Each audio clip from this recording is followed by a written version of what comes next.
시청자 여러분 안녕하십니까? 주말 뉴스 BGM 먼입니다. 현대차그룹이 2025년까지 모든 차종을 소프트웨어 중심의 자동차로 전환해 스마트 모빌리티 시대를 열겠다는 포부를 밝혔습니다. 스마트 모빌리티라는 게 어떤 차인지 확 와닿지는 않는데요. 기존 자동차와 어떤 차별점을 가지고 현대차의 구상은 또 무엇인지 김홍모 기자가 취재했습니다. 자동차를 구입한 이후 기능, 성능의 업데이트가 지속적으로 이뤄져 더 똑똑하게 진화하는 차.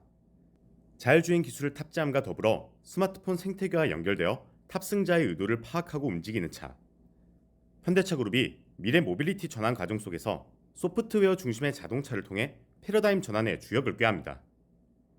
2023년부터 출시하는 모든 전기차뿐 아니라 내연기관차도 무선 업데이트가 가능하도록 개발해 2025년에는 현대차 그룹이 전 차종이 소프트웨어 기술로 끊임없이 진화하는 자동차가 되도록 할 예정입니다. 무선 업데이트 기술이 적용되면 차량을 구입한 이후에도 기능과 성능의 업데이트가 가능해 차량의 시간이 지날수록 더욱 발전하고 똑똑해질 예정입니다. 이를 위해 2030년까지 현대차와 기아를 합쳐 소프트웨어 기술력 강화에 총 18조 원을 투입하겠다는 투자 계획도 밝혔습니다. 또한 현대차 그룹만의 모빌리티 생태계를 구축해 젊은 세대를 집중 공략함으로써 향후 충성심 높은 고객으로 키우겠다는 전략입니다. 그룹 중장기 전략에 따라 개발 중인 AAM, PBB, 로봇, 로보택시 등 다양한 모빌리티 디바이스를 하나의 계정으로 연동해 이용할 수 있는 새로운 차원의 모빌리티 서비스를 미래에 제공할 수 있습니다. 단순히 도로를 달리는 주행이 그치지 않고 자동차를 통해 개인의 모든 라이프 사이클과 연결하는 것을 미래 모빌리티라고 해석하는 정의선 현대차 그룹 회장의 비전에 발맞춰 소프트웨어 중심의 미래 자동차 시대를 준비하는 현대차 그룹에 시장의 이목이 쏠립니다. 팍스경제TV 김홍모입니다. 금리가 오르면서 아파트 분양시장이 직격탄을 맞고 있습니다. 하지만 분양가 상한제로 가격을 잡아주고 여기에 금리 안심 보장제로 자금 부담까지 줄였다면 어떨까요? 인천 영종도 분양 현장 박나영 기자가 취재했습니다. 인천 영종국제도시의 한 분양 현장. 상담장마다 직원들의 분양 설명이 한창이고 방문객들도 견본주택 모형을 꼼꼼히 살핍니다. 최근 잇따른 금리 인상으로 주택시장이 직격탄을 맞고 있지만 이곳 분양 현장의 분위기는 다소 다릅니다. 이곳 지역이 분양가 상한제 지역인데다 금리 고정이라는 계약 조건이 적용되기 때문입니다. 저희는 기본적으로 분양가 상한제 단지입니다. 평균 분양가 평당 1,407만 원에 합리적인 분양가격에 고객분들의 부담 완화를 위해서 1차 계약금 500만 원 정액제와 고객 금리 안심 보장제를 적용하여서 금리가 얼마나 오르던 고객님께서는 3.8%만 부담하는 계약 조건을 적용해드렸습니다. 실수요자와 투자자들의 시선을 사로잡는 요인은 또 있습니다. 분양단지 어느 곳에서나 바다 전경을 누릴 수 있다는 게 특징. 오션뷰 영구 조망권으로 불리는 이유입니다. 여의도 면적의 8배에 달하는 대형 공원인 시사이드 파크도 인근에 자리 잡고 있어 바다 조망권은 물론이고 숲세권도 누릴 수 있습니다. 학부모들의 발길이 닿는 또 다른 이유는 바로 학군입니다. 영종국제고와 하늘고, 과학고 등 인근 초중고가 분양단지 1km 내 위치해 있습니다. 이번 단지의 총 공급 물량은 670세대. 전 세대를 채광이 좋다는 남향 위주로 배치했고 포베이 판상형 구조로 통풍에도 신경을 썼습니다. 기존 벽식 구조보다 내구성 등이 좋은 무량판 구조로 설계된 것도 숨은 장점입니다. 네, 보시는 것처럼 무량판 구조의 건설 방식으로 일반적인 벽에 비해 층간소음을 완화하는 효과가 있습니다. 단지 주변으로는 제3연륙교와 미단시티 등 개발 예정 중인 곳도 있어 미래 투자 가치 역시 눈여겨볼 점입니다. 이외에도 공사기간이 3년을 초과해 소유권 이전 등기일 전에 분양권 전매가 가능하다고 현장 관계자는 전했습니다. 한편 이번 단지에서는 중대형 타입의 추첨제 물량으로 가점이 부족한 실수요자들에게는 좋은 기회가 될 것으로 예상됩니다. 팍스경제TV 박나연입니다. 이 하반기 서울 정비사업 대어로 꼽히는 한남 2구역 재개발 사업의 시공사 선정이 이제 한 달여 앞으로 다가왔습니다.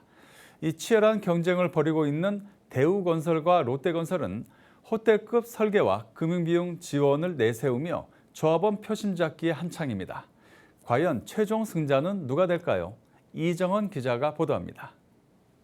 공사비 8천억 원에 달하는 한남 2구역의 수주전이 뜨겁게 달아오르고 있습니다.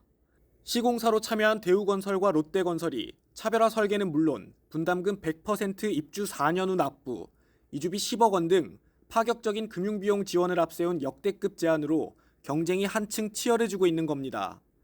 설계면에서는 대우건설이 하이엔드 브랜드 서밋 적용과 더불어 118 프로젝트를 추가 제시했습니다. 기존 설계의 주동 배치를 전면 수정해 건폐율은 32%에서 23%로 낮췄으며 2040 서울 도시 기본계획을 근거로 7개 층 높인 21층으로 구성한 것이 골자입니다. 여기에 롯데건설은 호텔을 뛰어넘은 커뮤니티로 맞불을 지폈습니다. 나인원 한남 커뮤니티 면적보다 2.6배에 달하는 약 4,000평으로 조성하겠다는 구상을 내놓은 겁니다. 하이엔드 르예를 제안한 이번 단지에 드랍 오프존, 단독 엘리베이터 홀 등 보안 시스템을 적용한다는 계획입니다. 강북권 랜드마크 단지를 표방한 설계 제안과 함께 조합의 부담을 줄인 금융 부분 사업 조건도 제시됐습니다. 롯데건설은 분담금 100% 입주 4년 후 납부, 한남 뉴타운 내 최저금리 및 이주비와 사업비 총 4조 책임 조달 보장, 공사비 이자로 인한 추가 부담 없는 분양 수익금 내 기성불, 노후주택 및 상가 유지 보수비 7천만 원 지급 등을 내걸었습니다. 특히 공사비 지급 조건인 분양 수익금 내 기성불은 조합이 분양을 진행하고 수입이 생겨야 공사비를 받아갈 수 있는 조건으로 조합에 유리한 지급 조건이라고 회사 측은 설명했습니다. 대우건설은 사업비 전체 책임 조달, 조합원 이주비 LTV 150%, 최저 이주비 가구당 10억, 이주비 상환 1년 유예 등의 조건을 내놨습니다. 사업비 전체를 책임 조달하고 조합원에게 담보 인정 비율 150%의 이주비 대출을 지원할 예정입니다. 지분 평가액이 낮아도 최저 10억 원의 이주비를 대출한다는 방침입니다. 이 밖에도 대우건설은 입주 2년 후 분담금 납부, 일반 분양 시점에 따른 환급금 조기 지급도 제시했습니다. 한편 한남 2구역은 내달 5일 2차 합동 설명회를 진행하고 시공사 선정총회를 가질 계획입니다. 연일 역대급 제안으로 시공사 선정을 위해 열을 올리고 있는 대우건설과 롯데건설, 용산의 마지막 노른자위로 불리는 한남 2구역을 차지할 승자는 누가 될지 관심이 집중됩니다. 팍스경제TV 이정원입니다. 소방차와 특장차 전문 제조기업인 EM플러스가 2차 전지 신사업을 강화하고 있습니다. 지난 5월에는 신소재 공장을 착공했고 최근에는 이 공장에서 생산할 2차 전지 설비도 반입했습니다. 배석원 기자가 EM플러스 현장 취재했습니다. 전북 김제 자유무역지구에 위치한 EM플러스의 소방차 제조 공장입니다. 공장 외부에는 완성된 소방차가 배치돼 있고 내부에는 소방차 상부 골조가 작업을 기다리고 있습니다. 이곳에서 만들어지는 소방차와 특장차만 연간 600대가량. 지금은 필리핀 소방청에서 발주한 소방차 제조가 이루어지고 있습니다. 현재는 필리핀 발주 물량이 다수, 지난해부터 올해까지 공급한 소방차만 200대가 넘습니다. 네, 지금 이곳은 소방차 제조가 한창 이루어지고 있습니다. 제 뒤로 보이는 이 소방차도 이제 제조가 마무리되면 필리핀 소방청으로 공급될 예정인데 그간 EM플러스는 이렇게 소방차 사업을 주로 해왔습니다. 그런데 앞으로는 2차 전지 소재 부품 신사업을 강화한다는 계획입니다. EM플러스가 80억 원을 들여 사들인 2차 전지 제조 설비들입니다. 믹싱, 코팅, 롤투롤, 슬리터 등 설비 종류는 모두 4가지. 장비들은 이달 말 준공을 앞두고 있는 EM플러스 신소재 공장으로 입고됐습니다. 당장 올해 연말부터 2차 전지 소재인 전극 생산을 본격 나선다는 계획.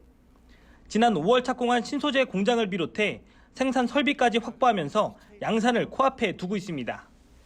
작년 말 소방차와 특장차를 주력으로 하는 회사에서 전기차와 2차 전지 소재 업체로 사업 전환을 위해서 경영 전략을 수립한 본 EM플러스가 첫 번째로 양산 설비가 입고되는 저희에겐 아주 뜻깊은 순간입니다.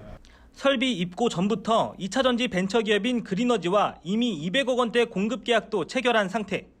현재는 미국 등 해외 자동차 기업 3곳과 전극 공급 계약 막바지 단계를 논의 중입니다.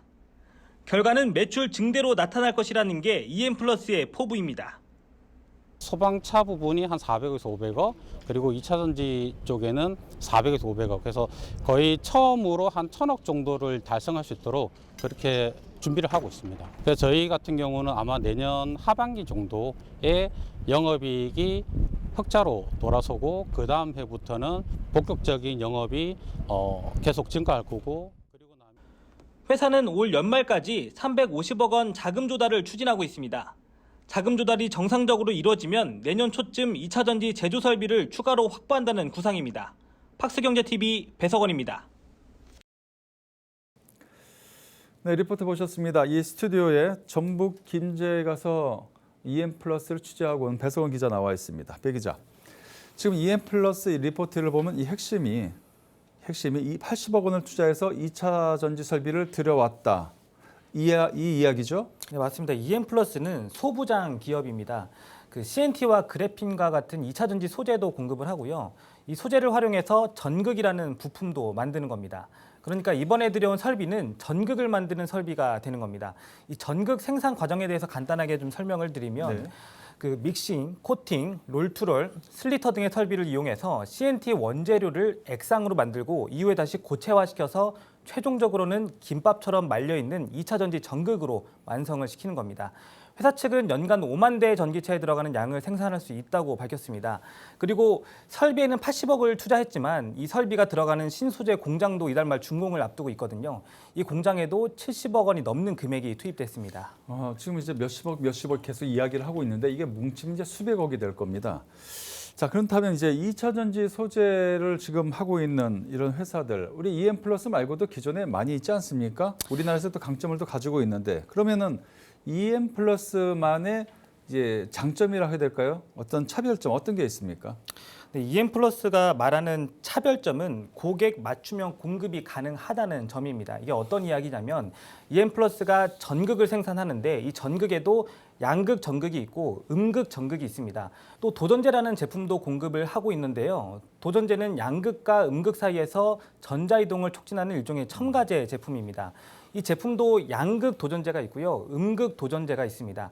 이렇게 전극과 도전제까지 고객의 요청에 따라 맞출 수도 있고 성능적인 측면에서도 수명이나 용량, 출력도 맞춤형으로 지원할 수 있다는 게 특징이라고 설명을 했습니다. 자, 그러면 이제 맞춤형, 여기에 방점이 찍히는 것 같은데요. 지금 이제 취재 내용들을 쭉 보니까 EM플러스가 지금 이제 힘줘서 하는 게 이 신사업에 방열 개필러, 그렇죠? 이 사업이 있어요. 이것 좀 설명을 좀 들어보죠. 네, 맞습니다. EM플러스는 올해에만 2개의 신축 공장을 세운 건데요. 이달 말 준공을 앞두고 있는 전극 생산 공장인 신소재 공장이 있고 지난 7월 준공한 방열 공장이 있습니다. 이 방열 공장에서 생산하는 제품은 방열 개필러라는 단일 제품인데요. EM플러스의 방열 개필러는 배터리 셀과 하우징 사이에서 도포해서 공기나 이물질로부터 열 전달 방해를 최소화하는 2차 전지 방열 소재입니다. 이 발열과 폭발, 화재 등을 예방할 수 있는 그런 소재인데요. 이 방열 공장의 경우 7월 준공과 동시에 곧장 양산에 들어가 있는 상태였고요. 현재는 고객사 확보에 주력을 하고 있었습니다. 공장에서 취재를 했을 때 고객사는 일단 2곳으로 추려졌는데 모두 국내 대기업이었고 배터리 기업 1곳과 자동차 기업 1곳이 있었습니다. 이 중 배터리 기업 같은 경우엔 일부 샘플 공급이 이뤄지고 있었고요. 회사는 이제 계약이 잘 성사되면 올 연말부터 대규모 공급이 가능할 것으로 전망하고 있습니다. 이 방열 제품의 경우 연간 최대 생산 능력은 3,000톤 정도 수준인데 EM플러스는 현재 논의 중인 2곳과 정상적으로 이제 계약이 체결이 된다면 2,000톤 정도는 공급될 수 있을 것으로 본다고 밝혔습니다. 네, 알겠습니다. 이 소방차와 같은 특수차에서 2차 전지 쪽으로 이제 턴어라운드 하고 있는 기업입니다. EM플러스. 앞으로 계속 살펴보도록 하겠습니다. 배석원 기자와 함께했습니다. 수고하셨습니다.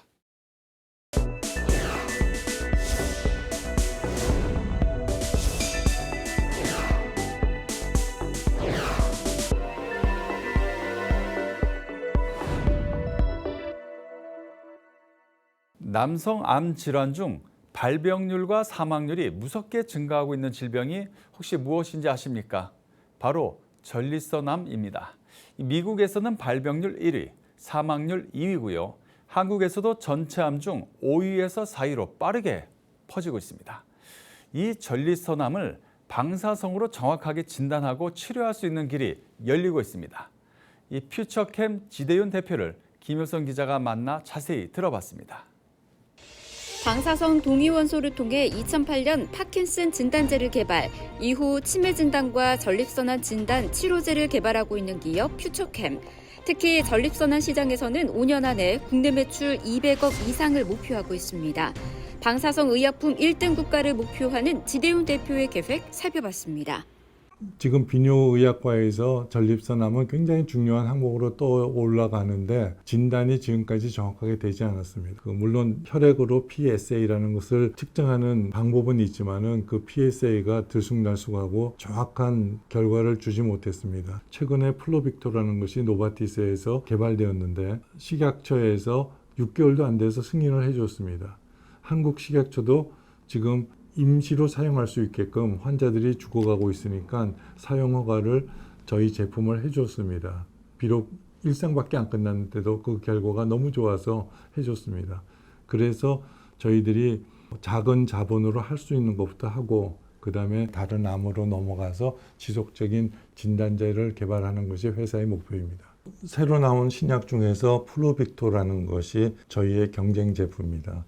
노바티스에서 굉장히 많은 돈을 투여해서 기술 이전해 와서 하고 있는데 이것도 첫 해에 매출이 $2 빌리언 이상일 것으로 노바티스가 예측하였습니다. 그래서 저희 것들도 나오면 좋은데 뭐가 좋으냐? 저희 제품이 더 정확하게 달라붙고 그리고 방사능을 더 적게 주사합니다. 그 사람은 1회에 200mC라는 액티비티를 주사하는데 우리 제품은 100mC로 지금 진행하고 있습니다. 100mC는 적게 집어넣는데도 불구하고 월등히 효과가 좋습니다. 전립선암으로 죽는 사람이 증가하고 있습니다. 미국에서는 발병률 1위고요. 사망률은 2위가 전립선암입니다.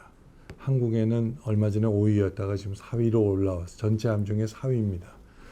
저희들이 하는 것은 전신에 모래알처럼 퍼져 있는 전립선암을 일일이 찾아가서 방사능으로 죽입니다. 방사능은 두려워해야죠. 왜냐하면 핵폭탄이 있으니까 두려워해야 됩니다. 그러나 소량 사용할 때는 인류에게 굉장히 좋은 것을 주고 더구나 정말 백그라운드에 가까운 방사능을 쪼이면 몸이 훨씬 더 건강해집니다. 매년 몇십 %씩 증가하겠지만은 제품 출시돼서 5년 안에 한국 매출만 200억이 넘을 거로 생각을 합니다. 똑같은 매출인데도 미국 저희 파킨슨 진단이 보험도 안 되는데 400불을 받습니다. 그러니까 우리가 의료보험이 아마 200억이면 미국 가면 1000억도 훨씬 넘을 겁니다. 그동안 중소상장사들에게는 이 대형 상장사와 비슷한 수준의 회계 기준 등이 적용돼서 현실적으로 많은 부담이 있었습니다. 이 한국거래소가 이런 중소상장사들의 애로사항을 덜어주기 위해 중소기업 회계지원센터를 만들었습니다. 박현성 기자입니다. 중소기업을 대상으로 다양한 회계지원 업무를 수행하는 중소기업 회계지원센터가 문을 열었습니다. 민관이 합심해 출범한 중소기업 회계지원센터는 현장 경험과 전문성을 갖춘 회계 전문가들로 구성됐습니다. 회계 인력을 구축을 하고 확보를 하고 인프라를 구축하는 것부터 그다음에 회계법규와 제도에 대응하는 것까지 중소기업 혼자임으로 감당하기 어려운 과제를 함께 해결하기 위해서 오늘 이렇게 중소기업 회계지원센터를 설립하게 된 것입니다. 앞서 정부는 중소기업에 적용되는 회계 수재 전반을 되짚어본 후 과도한 회계 부담을 덜어주기 위해 중소기업 회계 부담 합리화 방안을 발표한 바 있습니다. 이 방안의 후속 조치로 센터를 설립했으며 앞으로 중소기업에 과도한 부담을 주었던 회계 규제를 적극적으로 개선하는 등 정책적 지원을 아끼지 않을 방침입니다. 첫째, 자산 1천억 미만 소규모 상장사에 대해 내부 회계관리제도 외부 감사 부담을 완화하고 두 번째, 상장사 수준의 회계 규제를 적용받고 있는 대형 비상장사 기준을 자산 1천억 원에서 5천억 원으로 상향하였습니다. 센터는 총괄, 회계지원, 지리회신 지원 등 3개 부문으로 나뉘어져 운영됩니다.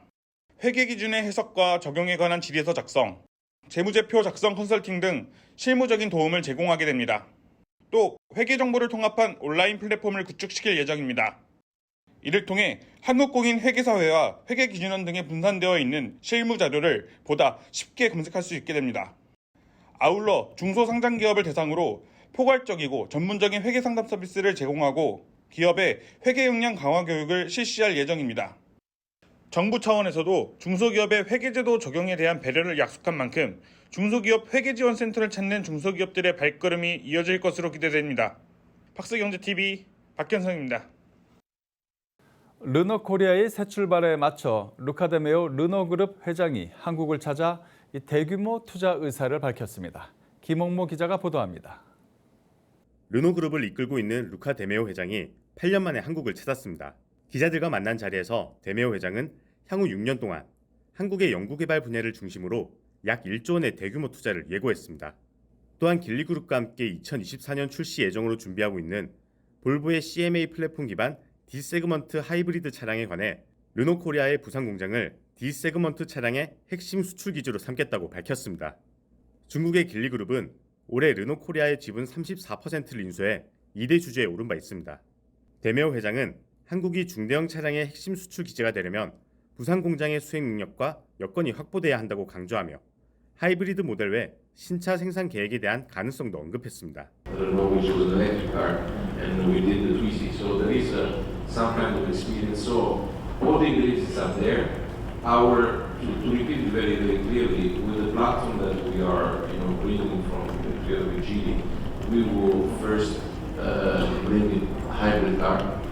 But if we see the demand growing, of course, we'll have to react and anticipate. No door is closed. 최근 사명을 르노코리아 자동차로 변경한 것에 대해 한국 시장을 바라보는 르노그룹의 포부를 반영한 것이라고 설명한 데메오 회장. 르노코리아 부산 공장에서 생산 중인 XM3가 유럽 시장에서 호평을 받으며 올해 9월까지 지난해 실적인 56,719대를 초과한 73,400세대가 수출되는 등 호재가 이어지는 르노코리아가 새로운 성장 동력을 통해 도약을 이뤄낼 수 있을지 시장에 관심이 집중됩니다. 팍스경제TV 김홍무입니다. BAT 로스만스가 전자담배 근로의 1년 임상 연구 결과를 발표했는데 이 연초 담배에서 관련형 전자담배로 전환할 경우 각종 건강 지표가 개선된다는 자체 분석 결과를 내놨습니다.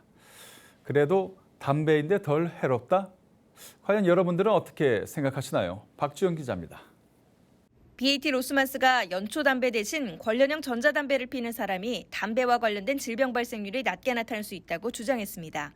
BAT가 지난 1년간 영국에 거주하는 성인 500명을 대상으로 4개 그룹으로 나누어 연구를 진행했는데 관련형 전자담배를 이용한 그룹이 연초 흡연자 그룹에 비해 폐암을 일으킬 수 있는 생체 지표가 줄었다는 건데요.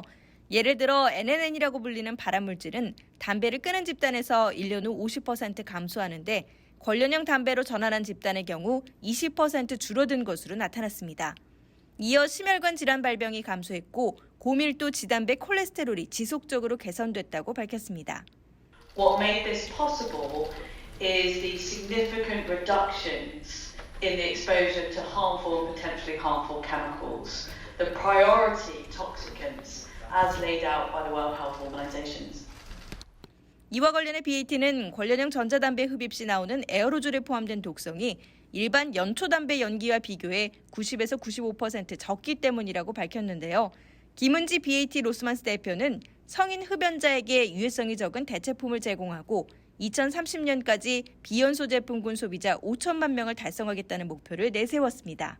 2배 성장을 거의 이뤄냈고 올해 말까지 순탄하게 간다면 2배보다 더 성장하지 않을까라는 생각이 들고 또 이런 임상 결과가 나왔기 때문에 조금 더 과학에 기반한 제품이 소비자들에게 그런 영향이 좀 긍정적으로 갔으면 좋겠다.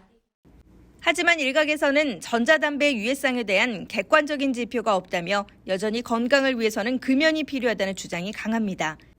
임민경 인하대의대 교수는 관련형 전자담배의 경우 많은 유해 성분의 검출 농도가 낮은 것으로 보고되고 있으나 새로운 성분이 검출되고 있다면서 담배 회사 중심의 연구 결과가 아닌 전문기관에 의한 연구가 필요하다고 주장한 바 있습니다. 식품의약품안전처 역시 관련형 전자담배가 일반 담배보다 덜 유해하다는 근거는 없다는 입장을 고수해오고 있습니다. 팍스경제TV 박주연입니다. 내년이면 개원 40주년이 되는 연세대학교 강남 세브란스가 의료관광 1번지 강남에서 가장 중심이 되는 병원이 되겠다고 선포했습니다. 김효성 기자입니다. 의료 불모지였던 강남에 이제는 없어서는 안 될 주민 생활에 꼭 필요한 시설로 자리 잡은 연세대학교 강남 세브란스.